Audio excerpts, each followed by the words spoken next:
বন্ধুরা, শুভ দুপুর। তোমরা সবাই কেমন আছো? আশা করি ভালো আছো।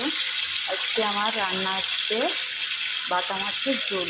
নতুন রেসিপি একটা তোমাদের সামনে নিয়ে চলে এসেছি আমার নতুন পেজে। তোমরা সবাই আমাকে ফলো করো। মাছগুলো এই জন্য ভেজে নিচ্ছি। ঝোলের জন্য তেল দিয়ে দিয়েছি।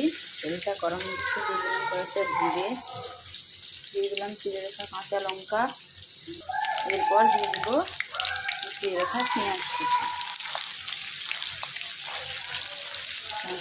হয়েছে, এরপরে দিয়ে দেবো টমেটো কুচি,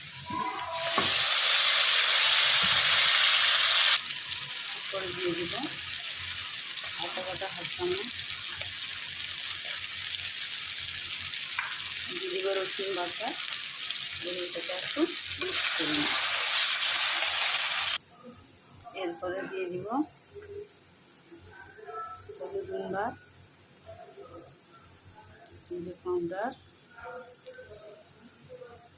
দিয়ে দেবো ধনে পাউডার, দিয়ে দেবো হাফ চামচ লঙ্কা গুঁড়া। গ্রেভিটা রেডি হয়ে গেছে। দিয়ে দিচ্ছি আলু কটা, ভেজে রাখা আলু। এরপরে দিয়ে দেবো একটু জল,